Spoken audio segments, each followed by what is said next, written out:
Griffin here, and I'm doing a response to somebody's sock count here on YouTube. My Fringe Elements video, okay? My Fringe Elements video um, had somebody log in and get into my comments section and blither on about race and how that matters, and that wasn't even the point of my video, okay? My point of that video was this. Fringe Elements doesn't care about other people on the street. He only cares about people who can prove themselves economically. And given how shallow a metric that is, I don't care for that. Ergo, I unsubscribed. That's why the video is called Why I Unsubscribed.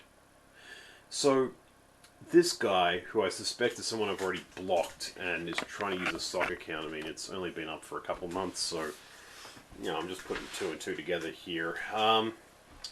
Okay, so, like, here's how it goes. This video is a response to that stock account. This video has no comments. You cannot comment on this video. So, here's what I'm going to do. I'm just going to go into the two sources I finally dragged kicking and screaming out of this guy, and I'm going to go into why they're complete bunk. Okay?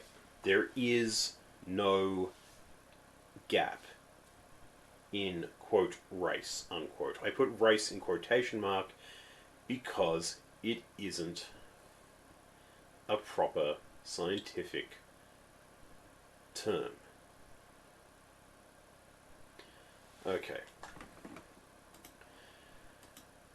Two things here. Okay, first, standardized tests, the interpretation of racial and ethnic gaps, and Minnesota transracial adoption study. Alright, where do I begin? Okay, first of all, the transracial adoption study.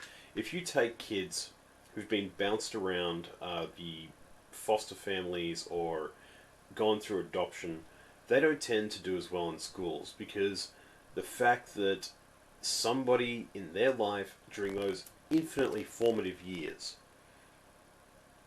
chose to abandon them to strangers or to other people, family, friends, whoever, and in this case someone who didn't even look like their parents, is a massive element of confusion for them. And it's a confusion for a study as well. This study was, if you ask me, a complete waste of money. It had two periods of data collection, 76 and 86, I believe it was. And it wasn't published till 92. I should tell. That is, the second half of it wasn't published till 92. Three people looked into re-examining its findings. I believe one was Arthur Jensen in 98, and Levin and Lin in 1994. Even the authors got down and just finally admitted, and this is all in the interpretation section of the Wikipedia page, the true causes of racial differences in IQ or in any other characteristics are likely to be too complex to be captured by locating them on a single hereditarianism or environmentalism dimension.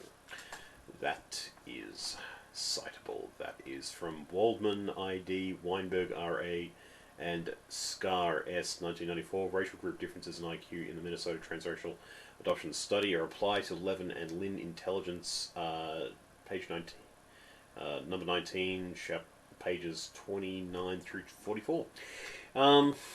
As far as standardized tests and the interpretation of racial and ethnic gaps, I suggest you look into Angela Lee Duckworth's research into what she calls grit, which basically says why some kids succeed regardless of IQ.